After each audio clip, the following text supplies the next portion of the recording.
Hi, this is Ren, and this is All Walks of Film. So, as many of you know, YouTube's new policies that they've put in place with blocking and everything is really frustrating. I mean, to any content creator, including myself. Videos getting flagged because you have like a little bit of snippet of, some copyrighted material, even though it's fair use. YouTube is like, oh no, we had, these automatic blockers, and then you have to wait, and sometimes your video is able to be monetized, other times it isn't. Well, now the Christians are pissed. And to be fair, the conservative Christians oftentimes tend to play the victim card, and they are oftentimes the people flagging videos. If you are a fan of the Bible Reloaded, I'm sure you've heard many a times where the conservative Christians have come in and said, hey, your video is offensive and, you got to take it down. And really, they're just butthurt that somebody's criticizing their video, even though technically that's fair use. So, The Hollywood Reporter just put out an article called Filmmakers Accuse YouTube of Anti-Christian Bias After Trailer is Blocked. So, blocking is something that's really interesting on YouTube. Every once in a while, there might be a video that is labeled too offensive and it is subsequently blocked. Now, these would include things like, the ISIS beheading videos, or a couple years ago, there was a video called The Innocence of Muslims or something like that, where it was basically a criticism of the Prophet Muhammad's life, and people got really pissed, and some people died, and so it got taken down. And it's frustrating because, we live in a country that promotes free speech. So there's always this question of whether or not video is appropriate. So let's see what the article has to say. For 11 months, the producers of I'm Not Ashamed, a movie about the Columbine massacre, tried to convince the Google-owned company to reinstate their video and explain why it was offensive. Now, that's a perfectly legitimate complaint. I mean, it's a trailer for a movie. It's a movie that's coming to theaters.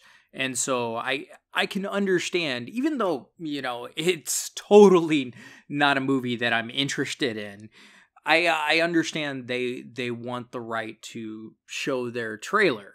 Filmmakers behind an upcoming Christian-themed movie that recreates a portion of the Columbine High School shooting are going to war with YouTube, which for months took down the film's trailer and suspended the entire channel for reasons the company has so far refused to disclose. Yeah, I'm on the filmmaker side on this one, and that might sound weird to you because I don't like the conservative Christian crowd, but I believe in free speech a lot, so even though this trailer is god-awful, they have a right to have it up. The movie, I'm Not Ashamed, is the true story of Rachel Joy Scott, the first victim by Dylan Klebold and Eric Harris when they attacked their fellow students in Columbine, Colorado in 1999. Now, I remember I was in middle school during the time, and yeah, a lot of shit changed because of the Columbine shooting. I mean, it's when they started incorporating metal detectors, and, everything in school started to suck because teachers were afraid that, the next kid could, shoot up the school. And based on things that have happened over the years, I mean, it's a legitimate fear. The filmmakers are accusing YouTube of anti-Christian bias and say that YouTube ignored not only their request to reinstate their channel, but also their numerous requests to explain why their trailer was problematic. Furthermore, the filmmakers say their channel was finally reinstated only after The Hollywood Reporter contacted YouTube this week. So, way to go, Hollywood Reporter. Late Thursday, the Google-owned company issued the following statement: With the massive volume of videos on our platform, sometimes we make the wrong call on content and it is flagged by our community. Yeah, no shit, YouTube. When this is brought to our attention, we review the content and take the appropriate action, including restoring videos or channels that were mistakenly removed. Not good enough. Chuck Howard, the film's producer who created the YouTube channel a year ago and populated it with the behind-the-scenes video and the official trailer. YouTube is their own company. I mean, they can do whatever they want. I mean, they don't necessarily have to follow the laws of fair use, but to their own interest, stuff like this, they got to be careful because you piss off enough people and they'll create another platform. And that might very well happen soon. YouTube is making a lot of stupid decisions. Last October, though, Howard was notified that the trailer violated YouTube standards. Without further explanation, YouTube blocked the trailer and the channel, and Howard has been attempting to seek clarification ever since. And of course, since YouTube is run by bots, it's understandable that no clarification was made because robots run the YouTube website. Pureflix Entertainment, Pureflix Entertainment, best known for distributing 2 God's Not Dead films. Yeah, because you need to prove that God's not dead twice. Apparently you don't have enough conviction in your fucking religion. Opens, I'm Not Ashamed, on October 21st. The trailer contains an intense but brief look at the killers making a video prior to their rampage, and also a snippet of the shooting at the school. But it is mild by today's standards when it comes to graphic content. After the filmmakers appealed the suspension of their channel, YouTube responded with, "We have decided to keep your account suspended based on our community guidelines and terms of service." Oh, the fucking YouTube terms of service. Even after reinstatement, though, YouTube slapped the channel with a temporary penalty and warned that further videos that offends its standards could prevent you from posting content to YouTube or even lead to your account being terminated. Since then, the filmmakers retained legal counsel to demand YouTube explain why the trailer was deemed offensive in the first place. And lawyers from Massey, Stotzer, and Nichols in Alabama are also asking for YouTube to remove the penalty it put on the film's channel. At the time the movie trailer for I'm Not Ashamed was removed from YouTube in October of last year, it had over 5 million views, which 5 million views gets them a good portion of money. That's one of the fascinating things about YouTube, with advertisements and everything like that. You can actually make money just showing a trailer. I mean, that's not even including the money that you would get for the film. And since this is a film that caters strictly to the crowd that doesn't go to the movies, except for Christian films,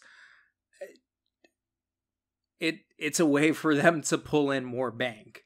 Since its reinstatement, there are virtually no views, says a letter from YouTube from attorney Garrick Stotzer. My client was never provided with any clear explanation or substantiation of why the movie trailer was removed, the letter states. The YouTube's removal of the movie trailer has interfered with promotion activities of the film. And yeah, I mean, I totally get that. Even though I don't like the film's message, even though I don't like what the film stands for, even though I think it's pandering to the Christian audience, as somebody who stands for free speech, I have to defend these people. The lawyer also asked for compensation for the 11 months of lost online marketing for the movie. Yeah, that's probably not going to happen. The filmmakers speculate that YouTube might have been responding to a Change.org petition objecting to the trailer because it evokes a sense of glorification and entertainment towards the Columbine shooting. Well, based on the trailer, I kind of agree. Even though they're trying to market off of this one tiny little story of a story that is much bigger than that. The petition, signed by 1,868 people, was delivered to Colorado Governor John Hickenlooper. We didn't glamorize the killers. We were basically We basically portrayed everything the way it happened, says Howard. I guess in their mind, it is accurate based on video footage that I've seen in Bowling for Columbine, news footage, and other portrayals of similar situations that weren't specifically Columbine, particularly a movie directed by Gus Van Sant called Elephant, which if you haven't seen, is sort of a great exploration of what the day-to-day life of that whole situation would be. The trailer is also being slammed online by atheists, oh my god, who object to the portrayal of Scott as a Christian martyr, which they say is inaccurate. Yeah, because, one person who the fucking killers came up to and said, "Do you believe in God?" and then shot her is not the whole fucking story of Columbine. Like, that's just a small portion. You're basically trying to cater to this victimhood mentality of the conservative Christian right, with a message like this. I mean, like I said, it's their right. It's just, it is tasteless. The film, though, is based in large part on her journal. Also, Scott might be the only classmate killed by Klebold and Harris that the two mention by name in their videos, where they refer to Rachel and another female student, though not one they shot that day, as Christian, godly little whores. Howard says, though, that during the 11 months when his channel was blocked, detractors sometimes posted the same trailer but included negative, snarky commentary with the posts, and YouTube allowed these versions to stand. Yeah, it's called being careful when you post videos on YouTube and, altering the video and the audio sometimes so that their YouTube bots don't catch it. YouTube is an information monopoly that controls what people see. Google should be forced to sell it because they are skewing what people can see and do. That is ridiculous, says Howard. If you look at all the objectionable videos on YouTube, beheadings, recruitment videos for ISIS, and they take down ours because it has the name of Jesus in it, it's the only reason they'd take it down, because they had Jesus in it. Then, magically, it's back up the moment the press calls them out on it. The movie comes out October 21st, and I'm sure it's going to make all that good little Christian money. And the people who are in the theater are going to throw their popcorn everywhere because, believe you me, I used to work at a movie theater, and holy shit, Christian movies are the worst. Mainly because, unlike with kids' movies where you can kind of understand, there's almost like this deliberate attempt to just leave shit all over the place and to, bring in outside food and all this stuff. It kind of blows my mind, but it also speaks for the hypocrisy of a lot of Christians nowadays, especially the type of people who would watch films like this. To call this movie pandering, I believe is an understatement. It's not her story, and I don't think it should ever be one victim story, especially when there are a lot of victims. It's not the story of one victim. Like this almost seems like a Christian rendition of the story of Oscar Grant, which the movie Fruitvale Station was based off of.